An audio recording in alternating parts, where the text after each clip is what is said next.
Welcome all to the channel. Friends, आज से ना हम लोग एक न्यू एक्ट स्टार्ट करने जा रहे हैं। Yes, that is employ state insurance act 1948।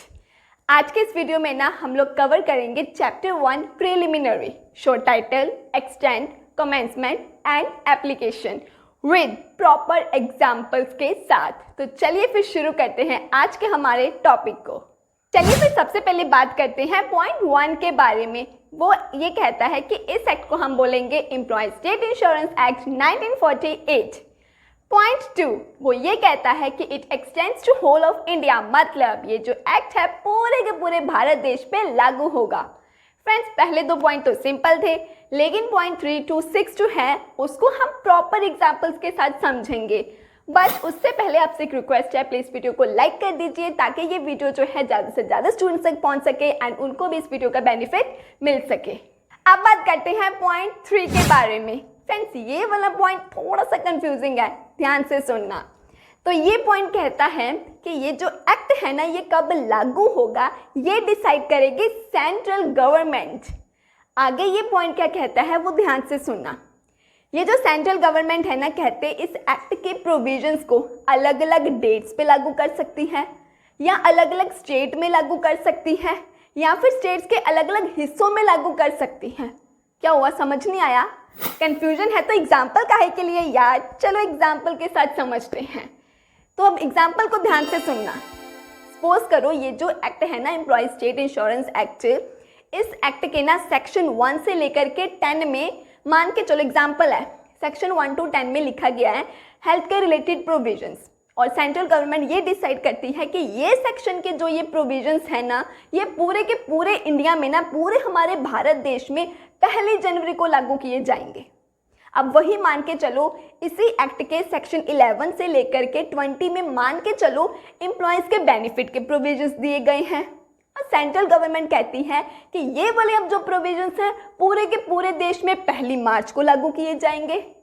तो क्या समझे आप लोग कि सेंट्रल गवर्नमेंट इस एक्ट की प्रोविजंस को अलग अलग तारीखों पे अलग अलग डेट्स में लागू कर सकती है।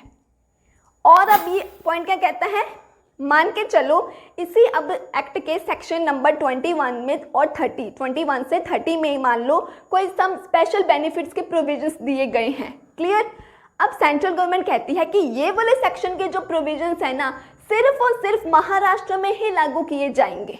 तो क्या समझे आप लोग कि सेंट्रल गवर्नमेंट इस एक्ट के प्रोविजंस को कुछ स्टेट्स में या किसी एक स्टेट में भी लागू करने के लिए कह सकती है। या फिर अब मान के चलो इस एक्ट के सेक्शन 31 से 40 में ना कुछ एडिशनल बेनिफिट्स दिए गए हैं, और सेंट्रल गवर्नमेंट अब यहाँ पे ये भी कह सकती है कि ये वाले जो बेनिफिट्स है ना, सिर्फ और सिर्फ राजस्थान के यही कुछ हिस्सों में ही लागू होंगे।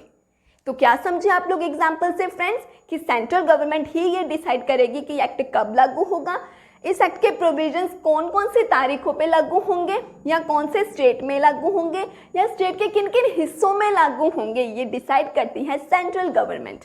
आई होप आपको एग्जाम्पल सुनने के बाद कंफ्यूजन नहीं रही होगी, बट अगर कंफ्यूजन है तो कमेंट करके पूछ सकते हो, ठीक है? अब बात करते हैं हम लोग पॉइंट 4 के बारे में। तो फ्रेंड्स, पॉइंट 4 ये बोलता है, कहते कि ये जो एक्ट है ना सभी फैक्ट्रीज पर लागू होगा, फिर चाहे वो प्राइवेट है या फिर गवर्नमेंट है। लेकिन बता और क्या बोलता है ये पॉइंट, कहते ये जो एक्ट है ना ये सीजनल फैक्ट्रीज पर लागू नहीं होगा। अब ये सीजनल फैक्ट्रीज बोले तो जो सारा साल काम नहीं करती हैं, कुछ महीने ही काम करती हैं जो कंपनीज, जो factories like agriculture processing factories जो सिर्फ और सिर्फ हार्वेस्टिंग के टाइम पे काम करती हैं, ठीक। लेकिन अभी मैंने आपको क्या बोला कि गवर्नमेंट फैक्ट्रीज चाहे हो उन पर भी ये एक्ट लागू होता है। बट यार कहानी में एक ट्विस्ट है, वो पता क्या है?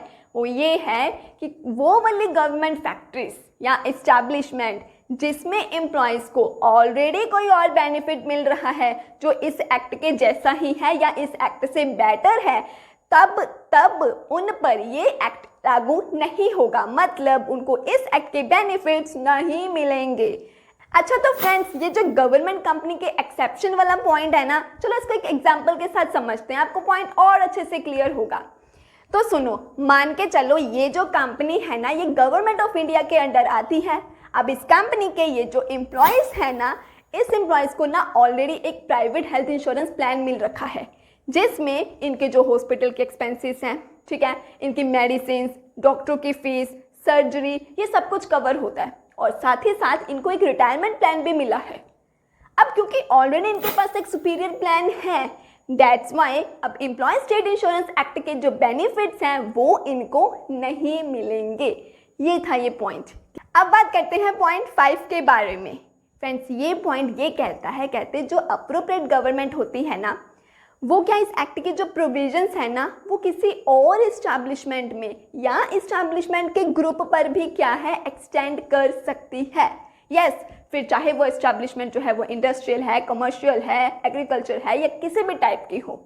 लेकिन सवाल ये उठता है कि यहाँ पर अप्रोप्रिएट गवर्नमेंट कौन है।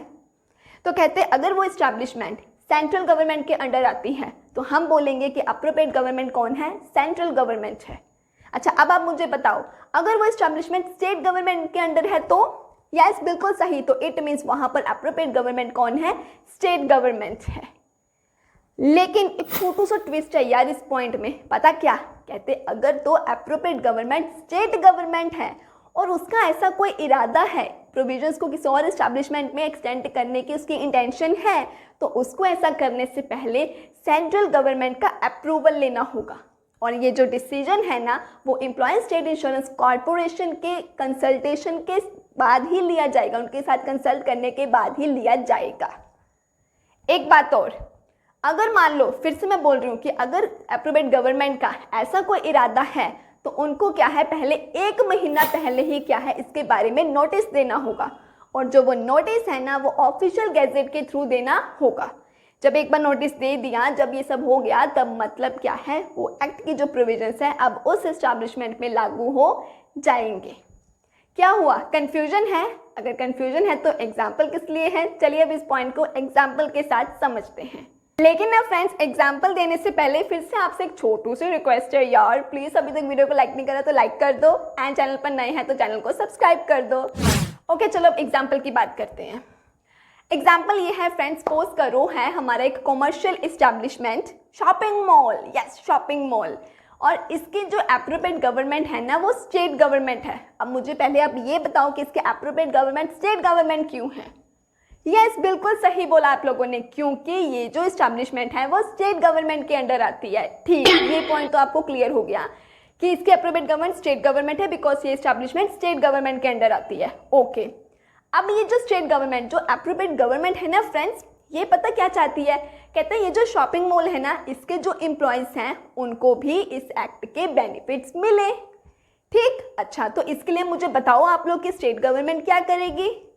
बिल्कुल सही, यस, अब स्टेट गवर्नमेंट क्या करेगी, सेंट्रल गवर्नमेंट से इसकी अप्रूवल लेगी और yes employ state insurance corporation के साथ कंसल्ट करेगी। ठीक है, अब बताओ क्या होगा? अब ये होगा कि जो ये अप्रोप्रिएट गवर्नमेंट है, जो ये स्टेट गवर्नमेंट है, ये क्या है 1 महीना का नोटिस देगी कि 1 महीने बाद क्या होगा जी, ये जो शॉपिंग मॉल के एम्प्लॉयज़ हैं ना इन पर इस एक्ट के बेनिफिट्स लागू हो जाएंगे। अब बताओ उसके बाद क्या होगा? बिल्कुल करेक्ट, अब क्या होगा, उस 1 महीने का जो टाइम पीरियड था ना नोटिस का वो पूरा होने के बाद क्या है, अब उस शॉपिंग मॉल के जो एम्प्लॉयज़ थे उनके ऊपर इस एक्ट के जो बेनिफिट्स हैं वो हो जाएंगे लागू। यस, तो क्या समझे आप लोग कि कोई भी अप्रोप्रिएट गवर्नमेंट क्या है किसी भी और इस्टेब्लिशमेंट में या इस्टेब्लिशमेंट के ग्रुप पे क्या है इस एक्ट के जो प्रोविजंस हैं, जो बेनिफिट्स हैं वो लागू कर सकती है, एक्सटेंड कर सकती है। कौन से इस्टेब्लिशमेंट? जो पहले से इस एक्ट में कवर नहीं थे, लेकिन अगर अप्रोप्रिएट गवर्नमेंट चाहे तो वो उनके ऊपर भी इस एक्ट के बेनिफिट्स जो हैं वो लागू कर सकती है। सो आई होप एग्जाम्पल सुनने के बाद आपको ये पॉइंट अच्छे से क्लियर हो गया होगा, हो गया ना फ्रेंड्स। अब बात करते हैं पॉइंट 6 के बारे में। तो 6th पॉइंट ये बोलता है, एक्चुअली ना फ्रेंड्स ये एक्ट पता क्या बोलता है, कहता एक बार जब मैंने हाथ थामा ना फिर मैं साथ नहीं छोड़ता। ये पॉइंट ये कहता है कि एक बार ये एक्ट किसी भी फैक्ट्री या एस्टैब्लिशमेंट पे लागू हो गया ना तो कहते ही उस पे लागू ही रहता है, फिर भले ही उस फैक्ट्री या एस्टैब्लिशमेंट के चाहे नंबर ऑफ एम्प्लॉयज़ कम हो जाए या फिर उस फैक्ट्री के क्या है जो मैन्युफैक्चरिंग प्रोसेस है वो चेंज हो जाए, लेकिन ये एक्ट अगर एक बार लागू हो गया तो हो गया, उस पर लागू रहता ही है हमेशा। एग्जाम्पल के साथ समझना क्लियर हो। तो एग्जाम्पल ये है कि ये जो फैक्ट्री है ना फ्रेंड्स, पता है जब ये शुरू हुई थी ना यार, इसमें ना 100 एम्प्लॉयज़ थे और ये अपना काम पता कैसे करते थे, जो इनका मैन्युफैक्चरिंग प्रोसेस था ना वो पावर बिजली की मदद से होता था। और इस वजह से क्या है, जो ये एम्प्लॉय स्टेट इंश्योरेंस एक्ट है ना, ये इन पे लागू भी हो गया था। बट यार कुछ समय बाद पता क्या हुआ, इनकी जो नंबर ऑफ एम्प्लॉयज है ना वो 100 से घट करके 50 हो गए और जो मैन्युफैक्चरिंग प्रोसेस ये बिजली की मदद से कर रहे थे ना वो मैनुअली करने लग पड़े, मतलब एम्प्लॉयज अब हाथ से काम करने लग पड़े। तो देखा आपने, यहाँ पर इनके नंबर ऑफ एम्प्लॉयज भी चेंज हुए, इनका मैन्युफैक्चरिंग प्रोसेस भी चेंज हुआ, लेकिन स्टिल कहते क्या है कि इस एक्ट की जो प्रोविजंस हैं वो इस फैक्ट्री के ऊपर लागू ही रहेंगी। मतलब इस एक्ट से यार ये सीखने वाली बात है कि एक बार हाथ थामा तो छोड़ने का नहीं है, ठीक है। तो एक बार मतलब ये फैक्ट्री या इस्टेब्लिशमेंट के ऊपर ये एक्ट लागू हो गया तो उस पर हमेशा ये लागू ही रहेगा। सो आई होप आपका ये आज का जो टॉपिक है वो अच्छे से क्लियर हो गया होगा। See you in the next video, तब तक के लिए बाय बाय, टेक केयर।